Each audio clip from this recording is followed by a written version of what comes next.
الحمدللہ رب العالمین والصلاة والسلام علی سید المرسلین وعلی آلہ وصحبہ اجمعین اما بعد بسم اللہ الرحمن الرحیم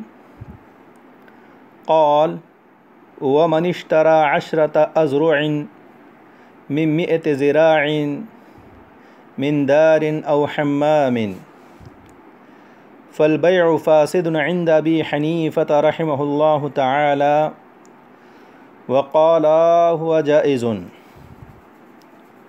وإن اشترى 10 أسهم من 100 سهم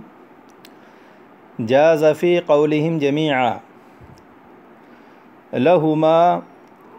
أن 10 أزرع من 100 ذراع عشر الدار فأشبه 10 أسهم وله أن الزراع اسم لما يزرع به واستعير لما يحله الزراع وهو المعين دون المشاع أو دون المشاع كلاهما صحيح وذلك غير معلوم بخلاف السهم. فرمایا جس شخص نے کسی گھر یا حمام کے 100 گزوں میں سے 10 گز خریدے تو حضرت امام ابو حنیفہ رحمۃ اللہ علیہ کے نزدیک بیع فاسد ہیں، اور صاحبین نے فرمایا بیع جائز ہے، اور اگر اس نے 100 حصوں میں سے 10 حصے خریدے تو تینوں مراد حضرت امام صاحب، امام ابو یوسف اور امام محمد کے نزدیک جائز ہیں۔ صاحبین کی دلیل یہ ہیں کہ 100 گزوں میں سے 10 گز مکان کا 10واں حصہ ہے، تو 100 حصوں میں سے 10 حصے کے مشابہ ہو گیا۔ حضرت امام ابو حنیفہ رحمۃ اللہ علیہ کی دلیل یہ ہے کہ ذرا اس آلے کا نام ہے جس سے ناپا جائے، اور اس چیز کے لیے اسے مستعار لیا گیا ہے جس پر ذرا واقع ہو، حالانکہ وہ معین ہے نہ کہ غیر معین، اور یہ معلوم نہیں ہے برخلاف سہم اور حصے کے۔ ولا فرق عند ابی حنیفة بین ما اذا علم جملة الزرعان او لم يعلم وهو صحیح خلافا لما يقول الخصاف لبقاء الجہالة۔ اور حضرت امام ابو حنیفہ رحمۃ اللہ علیہ کے نزدیک کوئی فرق نہیں، خواہ اس گھر کے تمام گز معلوم ہو یا معلوم نہ ہو، یہی صحیح ہے، برخلاف امام خصاف کے قول کے، کیونکہ جہالت باقی ہے۔ ولو اشترى عدلا على أنه 10 أثواب فإذا هو 9 أو 11 فسد البيع لجهالة المبيع أو الثمن۔ اور اگر کپڑے کی ایک گٹھڑی اس شرط پر خریدی کہ 10 تھان ہیں، پھر 9 یا 11 تھان نکلے تو بیع فاسد ہے، کیونکہ مبیع یا ثمن دونوں مجہول ہیں۔ طلبہ عزیز، یہ آج کے درس کی عبارت کا ترجمہ ہوا۔ اب آئیے ما فی العبارت مسائل کی وضاحت کرتے ہیں۔ مسئلہ یہ ہے کہ اگر کسی شخص نے کسی گھر یا حمام کے 100 گزوں میں سے 10 گز خریدے، کسی مکان کے 100 اسکوائر فٹ میں سے 10 اسکوائر فٹ خریدے، تو حضرت امام ابو حنیفہ رحمۃ اللہ علیہ کے نزدیک بیع کی یہ صورت فاسد ہے، جائز نہیں ہے، جبکہ صاحبین کے نزدیک بیع کی یہ صورت جائز ہے۔ اور اگر کسی گھر کے 100 حصوں میں سے 10 حصے خریدے تو بیع کی یہ صورت بالاتفاق حضرت امام ابو حنیفہ اور حضرت امام ابو یوسف اور امام محمد کے نزدیک جائز و درست ہے۔ حاصل یہ نکلا 100 حصوں میں سے 10 حصے خریدنا تو بالاتفاق جائز ہے، 100 گزوں اور 100 اسکوائر فٹ میں سے 10 گز اور 10 اسکوائر فٹ خریدنا امام اعظم کے نزدیک،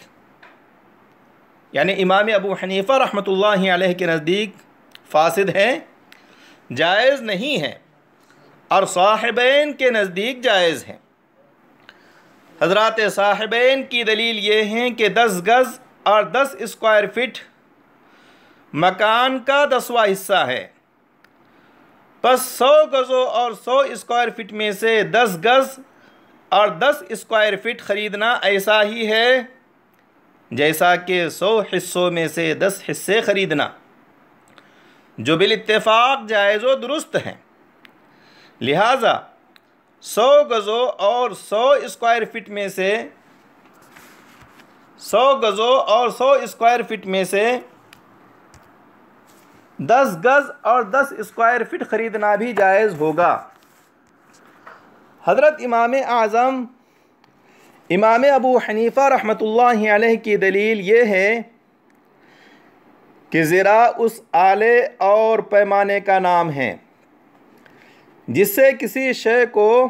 ناپا جاتا ہے، لیکن یہاں زرا سے آلۂ پیمائش کو مراد لینا ناممکن و متعذر ہے، کیونکہ صورت مذکورہ میں مبی یعنی سبجیکٹ میٹر آف کنٹریکٹ آلہ نہیں ہے بلکہ مکان یا حمام کا ایک حصہ ہے، اور جب آلۂ پیمائش یعنی نفس زرا کو مراد لینا ناممکن ہے تو مجازاً و استعارتاً وہ محل ہی مراد ہوگا جس کو ناپا جاتا ہے، اور وہ محل معین ہے، مشاع یعنی غیر معین نہیں ہے، اس لیے کہ جب کسی شے کو ناپا جائے گا تو وہ بالیقین معین ہو جائے گی، لیکن معین ہونے کے باوجود وہ اس صورت میں مجہول ہیں کیونکہ وہ 10 گز مکان یا حمام معلوم نہیں ہے کہ مغربی جانب میں ہے یا مشرقی جانب میں یا کسی اور جانب میں، جبکہ مکان کی چاروں جوانب، چاروں سمتیں اپنی جودت و مالیت، عمدگی اور قیمتی ہونے میں متفاوت ہوتی ہیں، ان میں فرق ہوتا ہے، اس لیے ان کی قیمتیں مختلف ہوں گی، اور قیمتوں کے مختلف ہونے کی وجہ سے یہ جہالت مفضی الی المنازع ہو کر مفسد بیع ہوگی۔ قال ابو حنیفۃ ان الزراع حقیقۃ فی الآلۃ التي یزرع بها وإرادتها ها هنا متعذرة فيصير مجازا لما يحله بطريق ذكر الحال وإرادة المحل، وما يحله لا يكون إلا معينا ومشخصا لأنه فعل حسي يقتضي محلا حسيا، والمشاع ليس كذلك،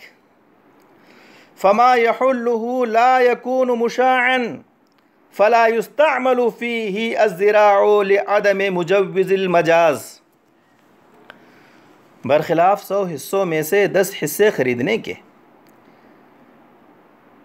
کہ وہ اس لیے جائز ہیں کہ 10 حصے پورے مکان میں شائع اور پھیلے ہوئے ہیں، پس 10 حصے والا 90 حصے والے کا اپنے حصے کی بقدر پورے مکان میں شریک ہوگا، یعنی 10 حصوں کا مالک اس مکان سے 10واں حصہ نفع اٹھائے گا،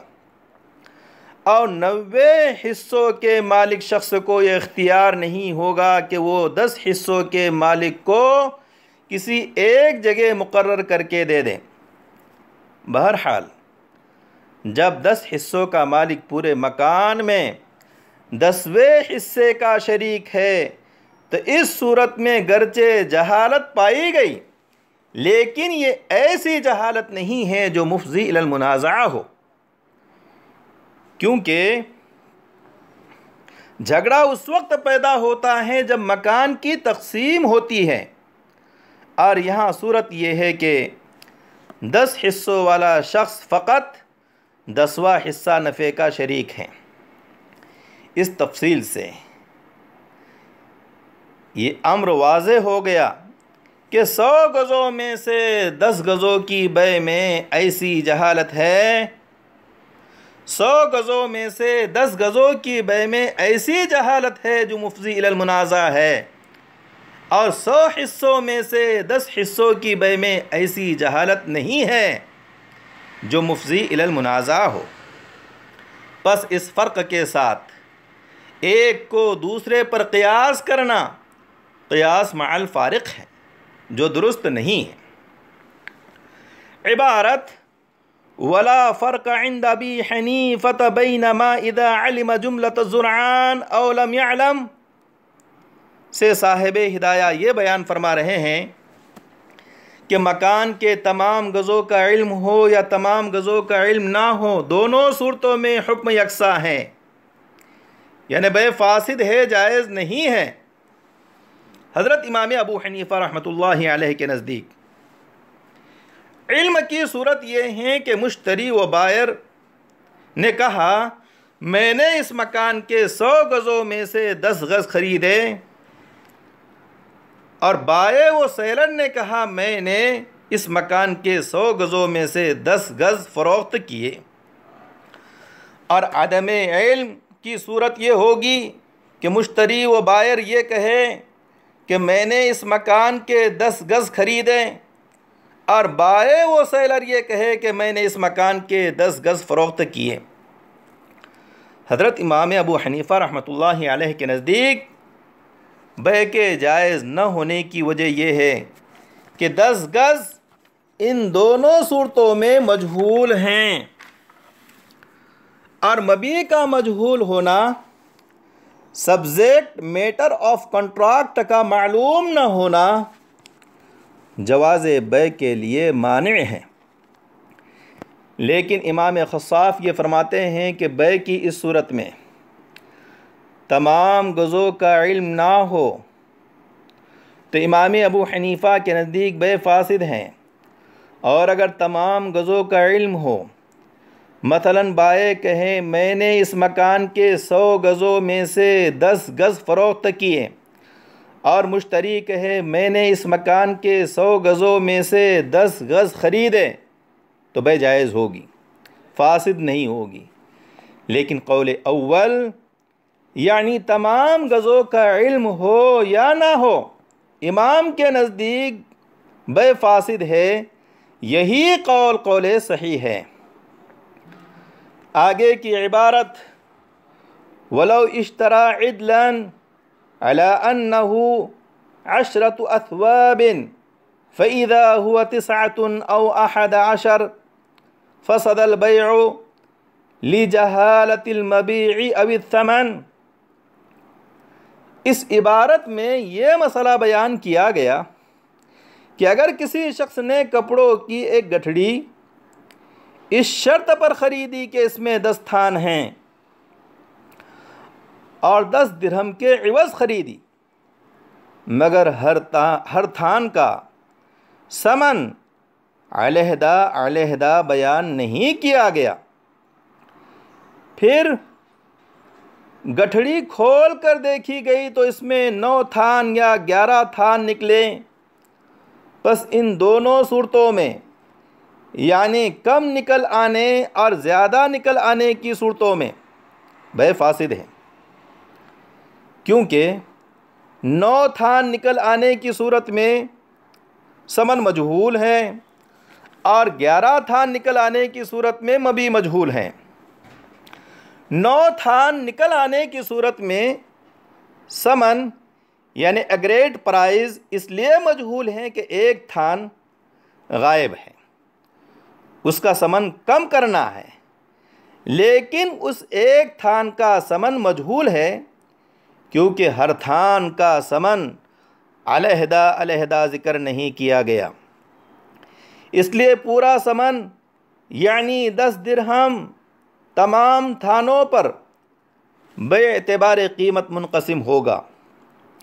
اور غیر موجود تھان کی قیمت مجہول ہے کیونکہ معلوم نہیں ہے کہ وہ جید تھا یا اوسط درجے کا تھا یا ردی اور گھٹیا درجے کا تھا، یعنی یہ معلوم نہیں کہ کس درجے کے تھان کی قیمت کم کی جائے۔ پس جب غیر موجود تھان کا حصہ ثمن مجہول ہے تو باقی 9 تھان کا ثمن بھی مجہول ہوگا، اور جہالت ثمن کی صورت میں بے فاسد ہو جاتی ہیں، اس لیے اس صورت میں بے فاسد ہوگی۔ اور 11 تھان نکل آنے کی صورت میں مبی اس لیے مجہول ہے کہ مبی تو صرف 10 تھان ہیں اور 11واں تھان مبی نہیں ہے، اس لیے اس کو واپس کرنا واجب ہے۔ اور تھان چونکہ مختلف ہیں، معلوم نہیں ہیں کہ کون سا تھان بائع کو واپس کیا جائے گا، جید یا ردی۔ بائع جید کا مطالبہ کرے گا اور مشتری و خریدار ردی کو واپس کرے گا۔ بہرحال جب 11واں تھان مجہول ہے تو اس کی وجہ سے باقی 10 تھان جو مبی ہیں وہ بھی مجہول ہو گئے، اور جہالت مبی بے کو فاسد کر دیتی ہیں، اس لیے اس صورت میں بھی بے فاسد ہوگی۔ طلبہ عزیز، آج کے اس درس کو اسی پر ختم کرتا ہوں۔ واللہ اعلم بالصواب، والسلام علیکم ورحمۃ اللہ وبرکاتہ۔